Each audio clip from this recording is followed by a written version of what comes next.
Welcome to The Cauldron, a podcast hosted by Ed Bolden-Greer, the creator of Ravensvail.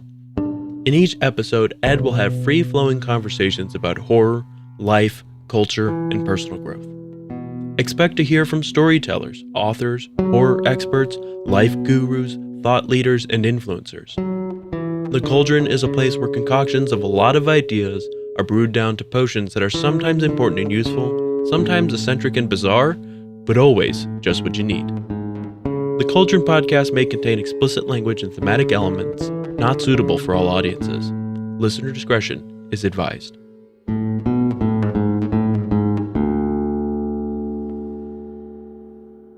Well, hey there, family. Welcome back to another episode of the Ravensvail Cauldron. I'm your host, Ed Bolden-Greer, and this is my co-host, Jacob Gardner, a.k.a. Freddy Cat. Hello, everyone.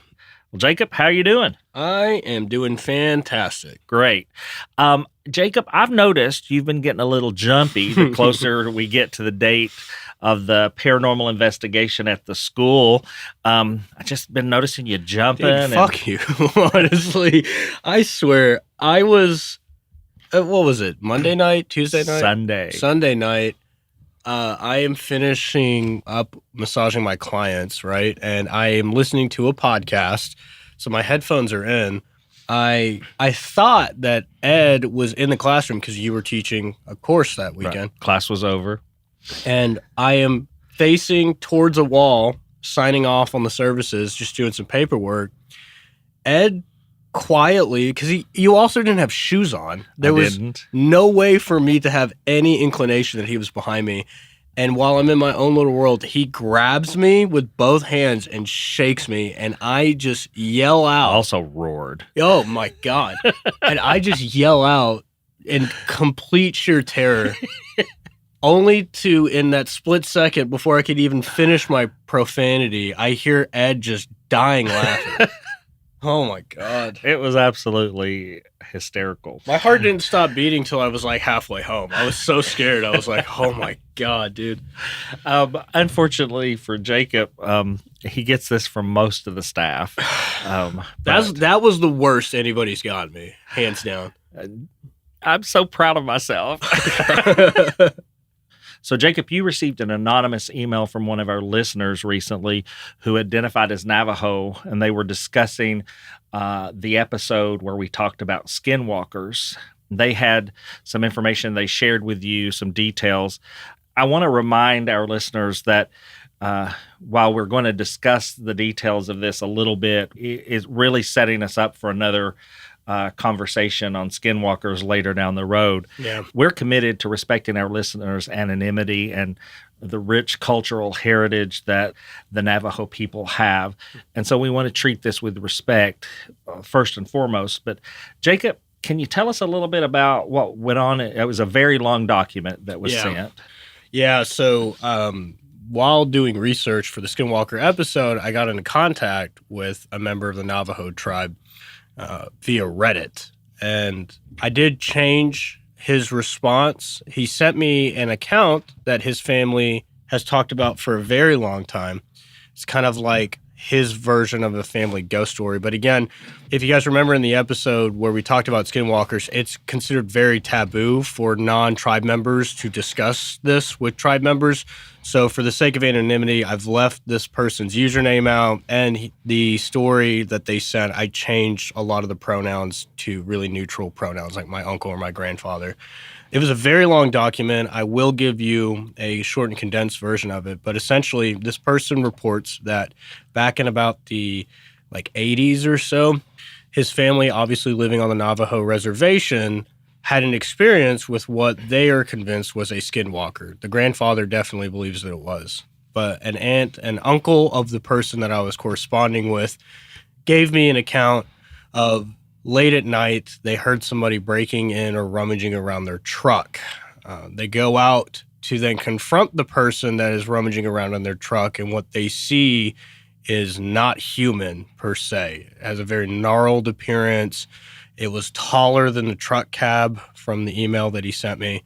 And his uncle ran back into the house to grab a rifle to then shoot it, right? The creature stopped rummaging through the truck and started walking towards his uncle, completely unfazed by the fact that it had a weapon drawn on him. The uncle then reported that he tried pulling the trigger and it just would not fire. It wasn't like the safety was on. It was that the trigger would constantly go back and be pulled, but no bullet would fly out of the rifle, almost like it was just inoperable. And as they got closer and closer to the uncle, the grandparents just so happened to be coming back from a church meeting or something like that on the reservation. The grandfather, having lived on the reservation for a while, knew immediately what this thing was and what to do. So he jumps out of his car and he fires a gun up into the air, and it scares the creature to hide behind a tree. He yells at his uncle, run inside, go to the fireplace, grab some ashes. And apparently the uncle was like petrified once he saw this thing shambling behind a tree. So the grandfather took it upon himself to run into the house, grab some ashes with a hot scooper, and then put it on the gun, and then grab some colder ash and kind of buff the gun with it while saying something. And when he ran out, he was able to shoot the gun. Now it finally worked. Well, they struck the creature and it started to run off. The aunt and the grandmother ran back into the house, and then the grandfather and the uncle got into the truck and started chasing after it. The uncle said that anytime, because it was a very bumpy road, it's not like it's a paved road on the reservations, every time the headlights would hit the creature, he said it looked like a woman, but this woman was running on all fours and outrunning a truck.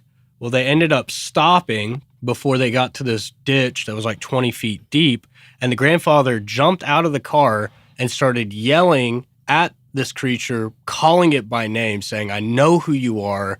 I know what you're doing. Leave my family alone."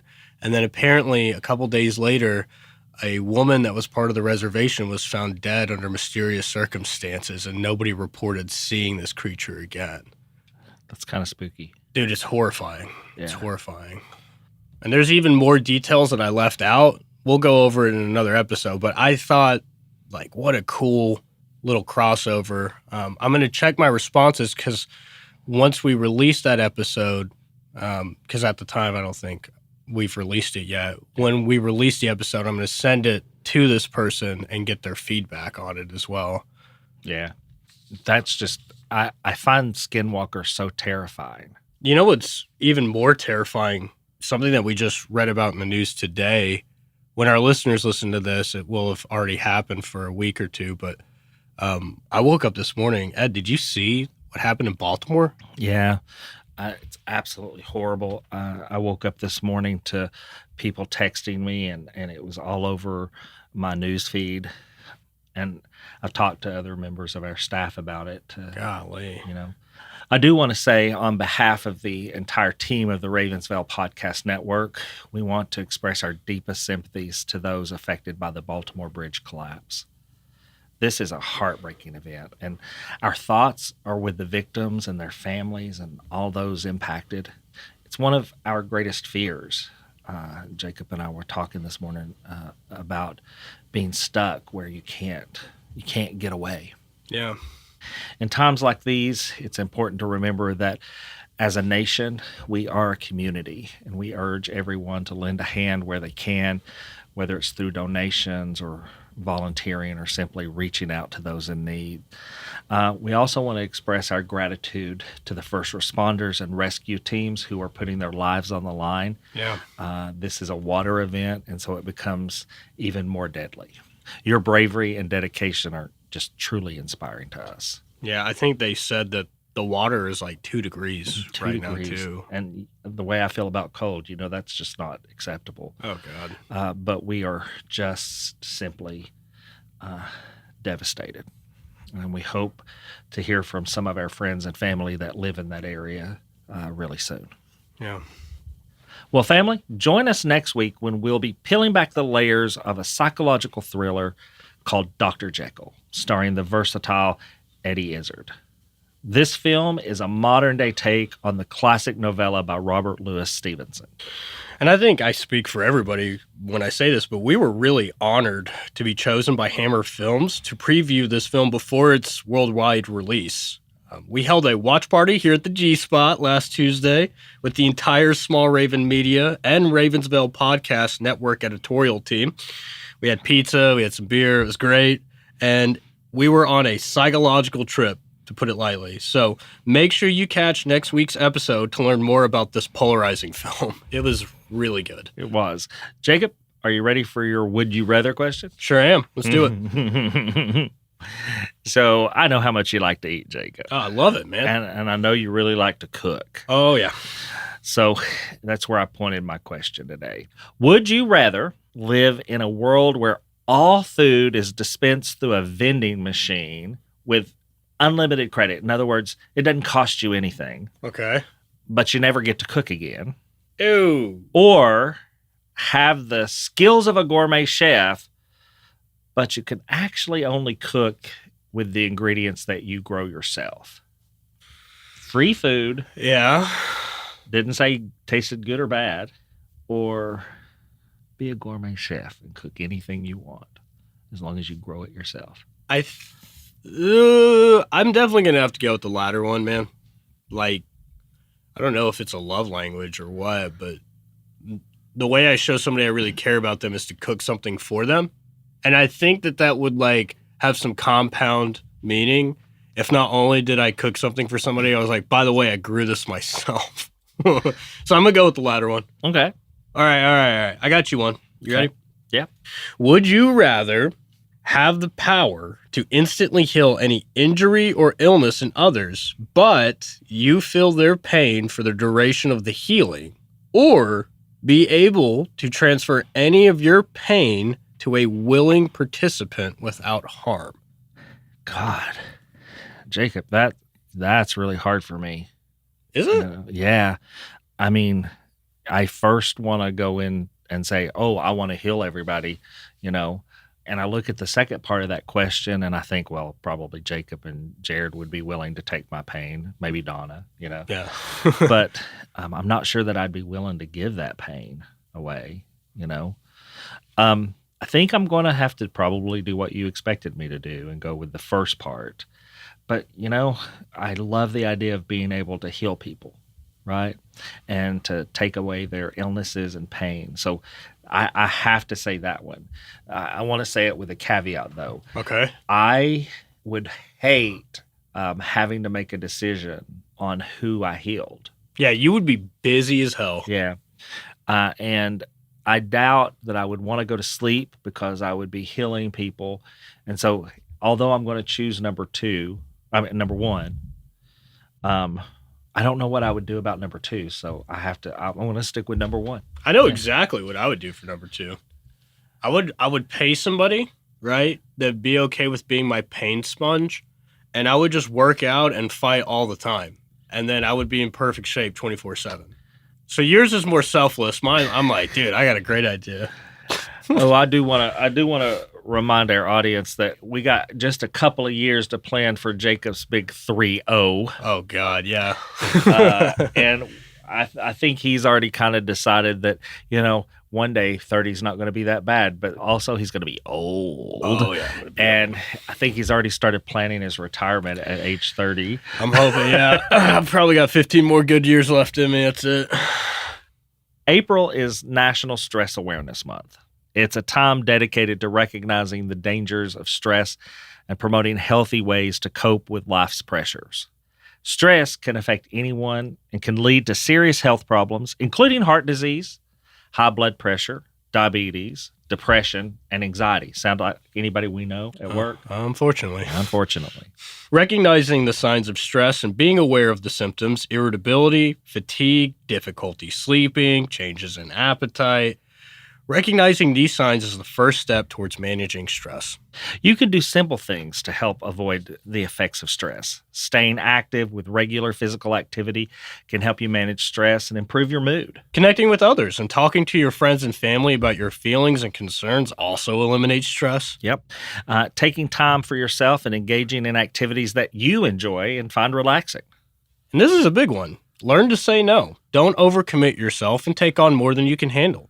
That's a big one for you. You've just recently started doing that. Yeah. I'd be remiss if I didn't say get a massage. Oh, yeah. Regular massage is absolutely the best source of stress reduction. It's recommended that everyone receive a monthly massage, and more often if you're experiencing pain and discomfort. And seek help. If stress is becoming too much to handle, seek the help of a qualified professional. I know I see a therapist. I see a therapist. Hey, and it works for me. Does it work for you? Absolutely. It'll work for you too. Yep. Remember, stress is an everyday part of our lives, but it doesn't have to control your life. During National Stress Awareness Month, let's commit to reducing stress and improving our health and well-being. In the heart of Savannah, Georgia, where Spanish moss drapes the ancient oaks and the air is thick with the whispers of the past, there stands a house known as the Davenport House. It's a place shrouded in mystery, with a history as dark as the shadows that dance across its walls at night. This is where our story unfolds, with a paranormal investigator named Alex McCall. Alex, a skeptic turned believer, had investigated countless haunted locations across the country. But the Davenport House was different. It was said to be the most haunted place in the South, a site where the veil between the living and the dead was worn thin. As Alex stepped into the manor, the chill of the unseen enveloped him. His tools of the trade, a digital recorder, an EMF meter, and a night vision camera were all at the ready. The house was silent, save for the creaking of the old floorboards under his feet.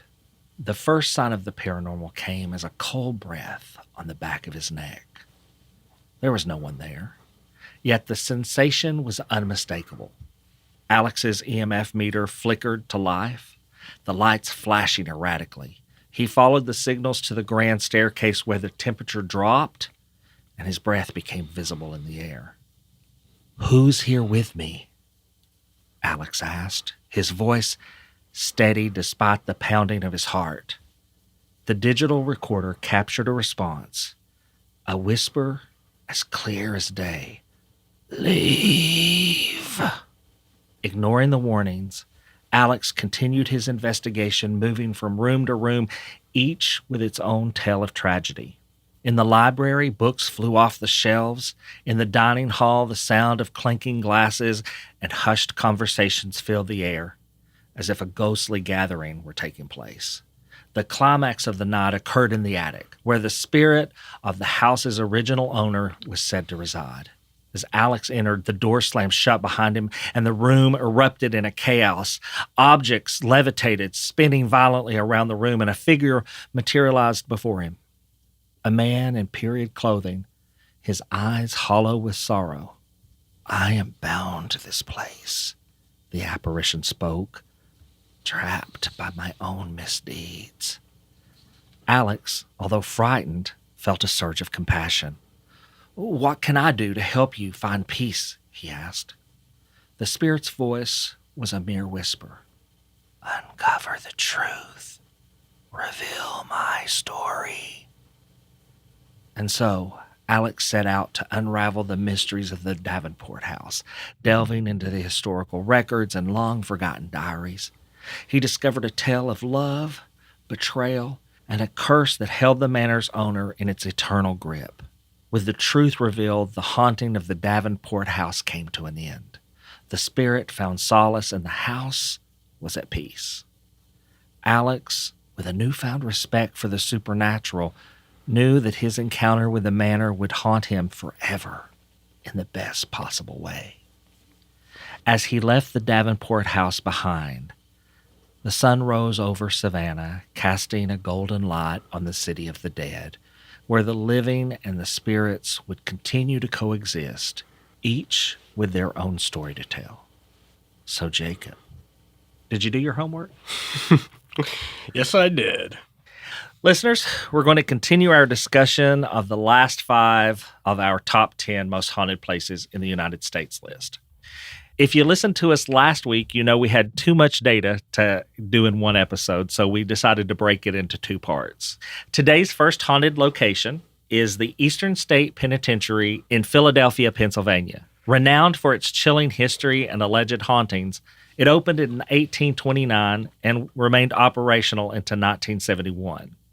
Eastern State was once the most famous and expensive prison in the world. Known for its grand architecture and strict discipline system, Eastern State was referred to as hell on earth. The penitentiary's haunted reputation stems from its past. With a history of suicides, madness, disease, murder, and torture, it's believed that the spirits of the troubled souls linger in its abandoned halls. The Gothic Revival architecture amplifies the eerie atmosphere with vaulted ceilings and dark corners designed to manipulate the senses.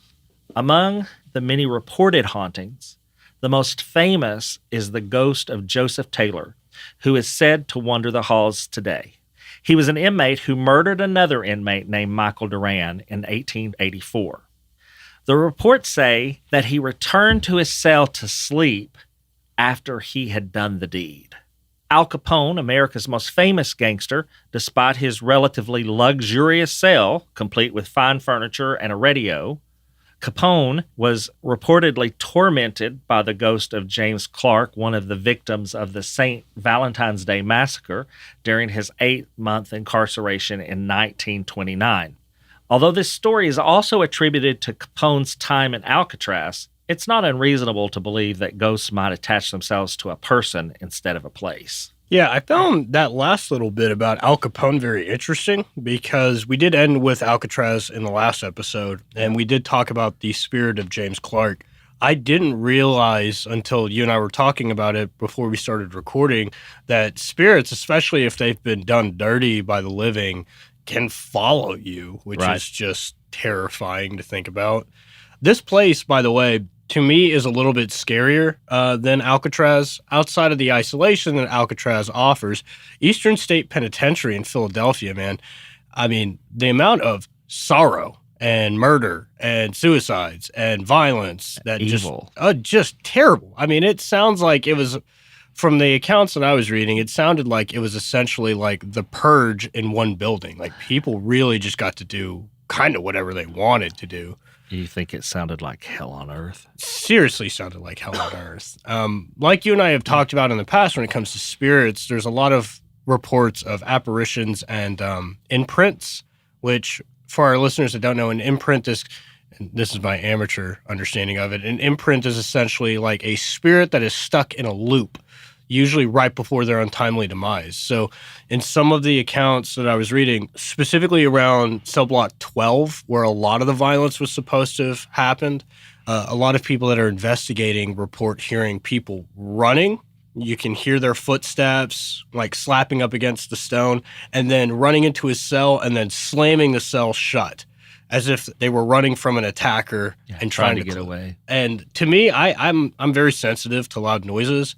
There's something so scary about thinking that I would just be in a dark prison and then hearing somebody running and then slamming of a big metal cell door. Yeah. There's also one of the most famous ghosts that are reported to be there at Eastern State Penitentiary was a guard that was stabbed in the neck by a prisoner who had a illegally smuggled in shank. He apparently died relatively quickly. And a lot of people say that because he had worked there for so long, if you're ever walking around investigating, you'll see the guard just making his rounds, walking up and down the cell rows, walking across the catwalk. Maybe he's in the guard tower. It's almost like he doesn't know that he's dead. He just keeps doing the same thing he did for decades. So very, very haunted, very terrifying. Scary. Because here's the thing, similar to the Axe Murder House, yes, the idea of a spirit running away and then slamming itself in the cell is scary. What is chasing that spirit? Yep. Ugh. Got goosebumps just talking about it. Our next haunted place is the Lemp Mansion in St. Louis, Missouri, which stands as a monument to both the opulence of a brewing dynasty and the tragic hauntings that followed its decline. Once a premier brewing family in the area, the Lemp family experienced a series of misfortunes and untimely deaths that have left an indelible mark on the historic mansion. The Lemp family saga begins with Johann Adam Lemp, who immigrated from Germany in 1830. He established a grocery business and later founded the Western Brewing Company.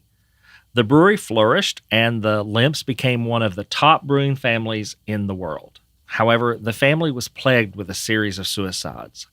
William J. Lemp Sr. and his son William J. Lemp Jr. both took their lives in the mansion, 18 years apart, in the same room that doubled as an office space for the brewery. The mansion's history is marred with a total of 4 suicides from the core Lemp family, contributing to its haunted reputation. With its sordid past and tragic history, the Lemp Mansion is a hotspot of paranormal activity. Guests and staff have reported seeing ghostly figures throughout the mansion. Strange noises such as footsteps in empty rooms, whispers, and eerie voices are commonly heard. Visitors often report cold spots, feelings of being watched, or even being touched by unseen hands. Objects are said to move on their own, doors open and close without explanation, and personal items disappear or are found in different places.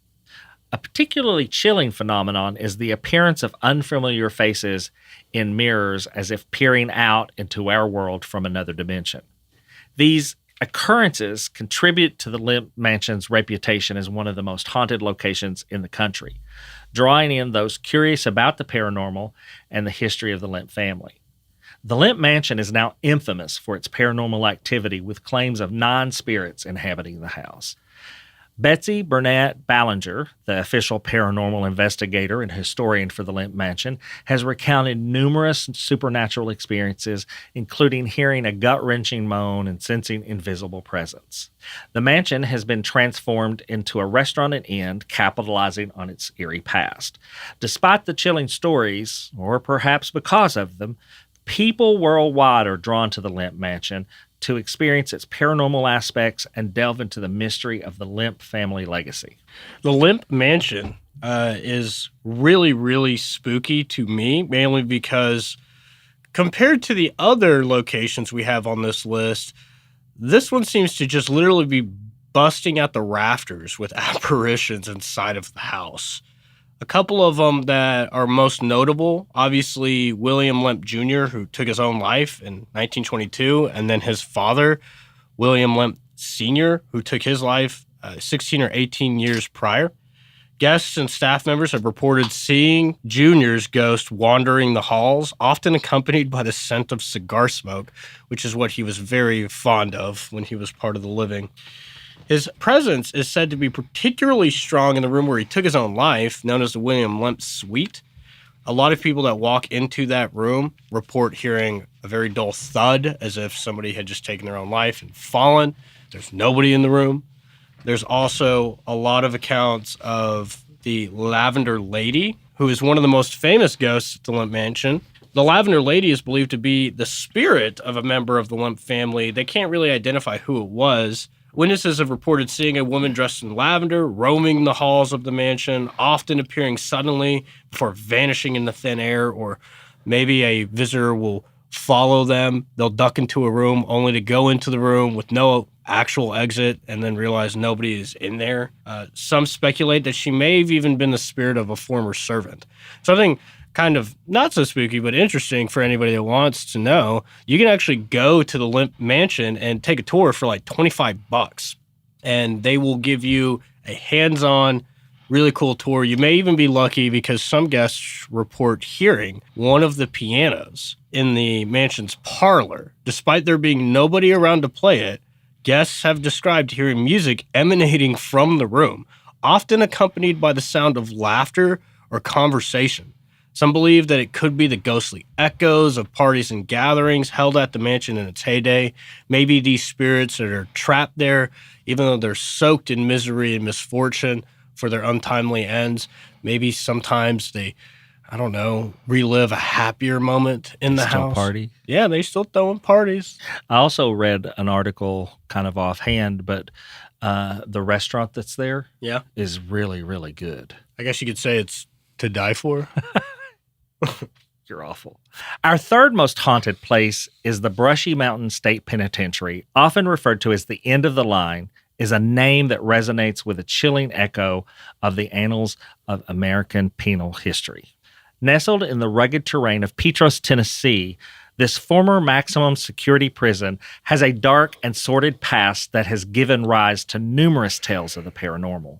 Established in 1896, Brushy Mountain was originally constructed following the bloody Coal Creek War, a labor uprising that led to the decision to build Tennessee's first maximum security prison. The penitentiary expanded over the years, eventually encompassing a coal mine where inmates were forced to labor under brutal conditions.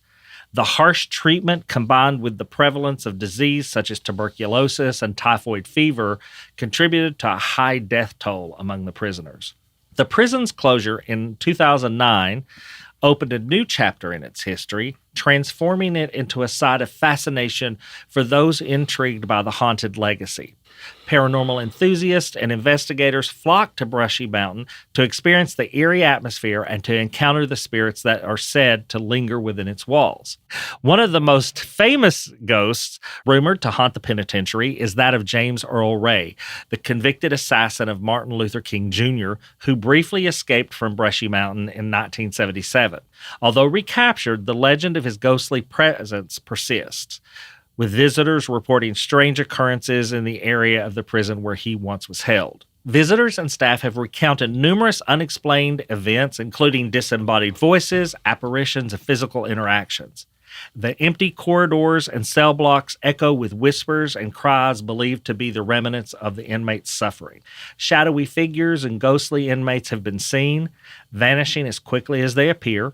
Some have reported feeling touches or shoves by unseen hands, a sensation that leaves many feeling unsettled.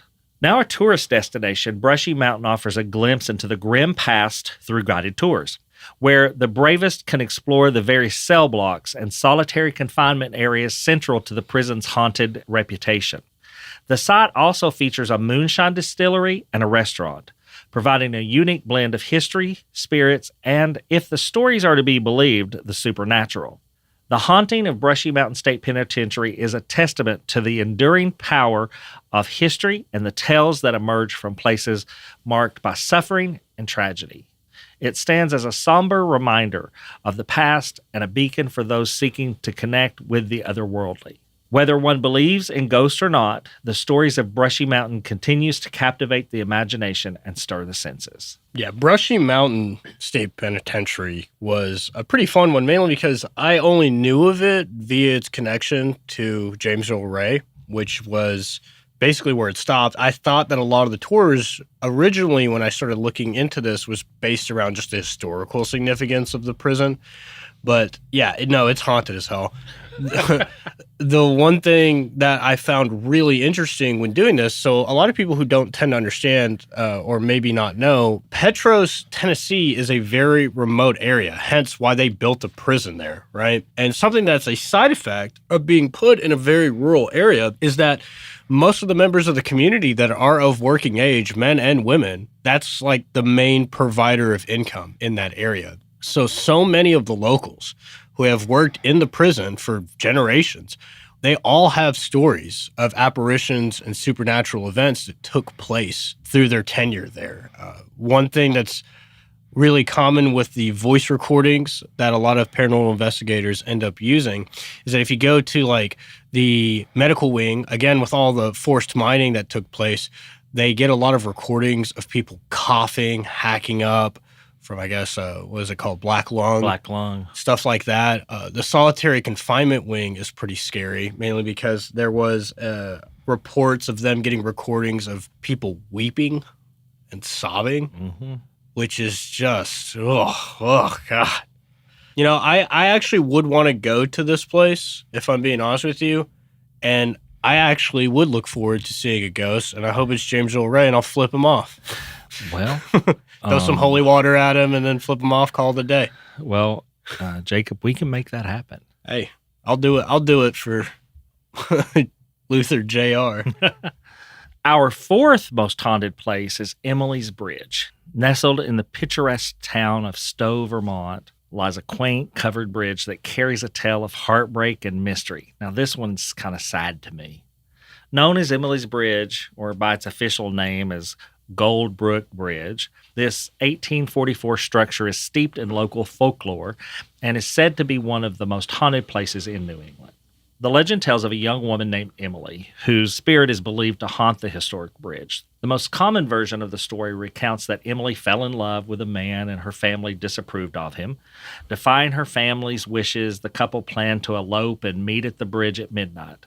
However, her lover never appeared, and in her despair, Emily is said to have taken her own life on the bridge. Since the first reported haunting in 1968, visitors have claimed to experience a variety of unexplained occurrences at Emily's Bridge. Reports include strange noises like footsteps, banging, and the tightening of ropes, as well as the chilling screams of a girl. Some have even claimed to see scratch marks appear on their vehicles or on their skin after visiting the bridge. Despite its fame, there's no historical evidence that Emily ever really existed. The tales of her tragic fate and subsequent haunting have been passed down through generations, blurring the lines between fact and folklore. Yet the stories persist, and the bridge continues to attract those curious about the paranormal and the legend of Emily's ghost. Emily's Bridge remains a symbol of the enduring power of storytelling and the fascination with the unknown. Whether one believes the ghost of Emily is haunting the bridge or not, I just really hope that if Emily is haunting the bridge, she finds peace someday. I wonder if it was like a Romeo and Juliet situation, where he shows up like 20 minutes late and he's like, ah, crap. And then I wonder if when he found out that she had killed herself, if maybe he did it as well and their spirits are just constantly in this weird imprint where they are Searching for each other, but they're just like a spectral version of misconnections. There's something that makes me really uncomfortable because some of the covered bridges that you'll find online, including Emily's Bridge, it's idyllic. It's like beautiful, the area that it's in. I mean, I know there's a lot of people, especially around fall, that travel around New England to take photos of it. I wonder how many just casual amateur photographers have pictures, and if they really look at it, if there's somebody in there that they weren't expecting. One thing that I thought was pretty cool when I looked into it, and it kind of reminded me of one of my favorite episodes we did, the Brown Mountain Lights, is that photographs taken at Emily's Bridge have often captured orbs or strange lights hovering around the structure. Some paranormal enthusiasts believe that these anomalies could be evidence of supernatural activity, while some skeptics attribute them to just the light playing tricks on people, moisture from the water or something. I think that in some of the reports that I was reading, these orbs may be the spirits of that man and the woman kind of still chasing after each other. I don't know. Ugh. And then one thing that would have really scared me is the reports that some people, as they're driving their car over the bridge, the car just stops working and then they start hearing screaming. Ugh. Ugh. Yeah. Our last haunted location for today's episode and our top 10 list of the most haunted places in the United States is the House of Seven Gables, also known as the Turner Ingersoll House or Mansion. The house is a historic colonial mansion in Salem that has captured the imagination of visitors. Its fame was cemented by Nathaniel Hawthorne's 1851 novel, The House of Seven Gables, but the house's own history is as intriguing as any fiction. Built in 1668 for Captain John Turner, the House of Seven Gables is one of the oldest wooden mansions in New England. It remained in the Turner family for 3 generations, witnessing the prosperity of Salem's maritime trade and the dark times of the Salem witch trials. The most famous ghostly resident of the House of Seven Gables is Susanna Ingersoll, a relative of Nathaniel Hawthorne's. She was a wealthy spinster who inherited the mansion in the 19th century. Visitors and staff have reported seeing her spirit, often in the form of a kindly older woman, wandering the halls or standing by the windows looking out as if waiting for someone long gone. The mansion is said to be haunted by more than just Susanna's spirit. Reports of ghostly children playing in the attic, the mysterious sounds of a phantom piano, and the appearance of shadowy figures have all contributed to the house's eerie reputation. Today, the House of the Seven Gables is a museum that not only preserves the history of the Turner Ingersoll family and Nathaniel Hawthorne, but also embraces its haunted heritage. Visitors can explore the mansion and perhaps catch a glimpse of its spectral inhabitants, making it a must-visit for those seeking a touch of the supernatural. The House of the Seven Gables stands as a testament to the rich history of Salem and the enduring power of stories. This one was probably, even though reported to be one of the most haunted places, like in terms of consistently being able to spot apparitions and ghosts, this one scared me the least, mainly because it's like a kindly old grandma that's kind of haunting the place. A lot of the reports that I read was like, you're getting ready to walk across a hallway, and then the door just gently opens up for you, as if somebody was waiting for you to walk in, and then you walk into the room, and it doesn't slam shut. It just gently closes, which I would be okay with up until the point that if it locked, I would be like, I'm jumping out the window. Unlike some of the other instances where you read about apparitions and there being a smell associated with them, for Miss Susanna's spirit, there's a common report of smelling a nice perfume. She also was a big fan of cooking. So there's times where you walk into the house, or maybe you're staying there late and in towards the evening, where maybe that there was an imprint of her always cooking dinner for guests, that you can smell something delicious and you can hear the clattering of pots and pans and cupboards opening and closing, not in a violent way, just like a busy bee, somebody cooking in the kitchen. But then you follow your nose and walk in there and there's nothing. It's just the sounds being trapped in there. Again, while the mysterious moving objects that are reported in a lot of these other places, like a chair being knocked over or a mirror shattering or something like that, that's all terrifying. But all of this just kind of seems like, you're just vibing with a ghost. It's almost like having a roommate. I've had a couple of roommates that remind me of Susanna. You hear them moving stuff around and you smell them maybe, but then you walk out and you're like, where is this person? So I would like to go to this house. I've had a couple of roommates that were like ghosts too. Yeah. Pretty creepy. I would actually be okay with going to this place. I really would. I mean, it is haunted for sure, but it's not like bad haunted, if that makes sense. Bad haunted. Yeah, it's not bad haunted. I'm hoping that the school is not bad haunted. Jacob, the school's not bad haunted, but you're terrified of it. Yeah, I'd be afraid of it. It's fun. Well, family, that's it for this episode of the Ravensvale Cauldron. I'm Jacob Garner. And I'm Ed Bolden Greer. We hoped you enjoyed this episode as much as we did, researching the top 10 most haunted places in the United States. If you've liked what you've heard, make sure to join us next week, because we're really excited about it. We're going to be reviewing Dr. Jekyll, starring the phenomenal Eddie Izzard. Now, family, you adults have a few chores to do. Go on over to ravensvale.com and see about doing your chores on social media. Follow us on all the social media platforms that we've made available just for you folks. Like, listen, subscribe, and follow wherever you listen to podcasts. And if you don't mind, leave us a kind rating and a good comment. You can find the Ravensvale Cauldron podcast on your favorite podcast platform. If you haven't already, search for the Ravensvale Cauldron podcast. And again, make sure you hit the follow button to stay up to date on our latest episodes. Oh, and tell a friend about us, won't you? So until next time, family, see you soon. The Ravensvale Cauldron is a production of Small Raven Media. Today's episode was hosted by Ed Bolden Greer with co-host Jacob A. Garner. Audio engineering and sound design by Nick Devan at Nicky D Sound. Copyrighted 2024, Small Raven Media. All rights reserved.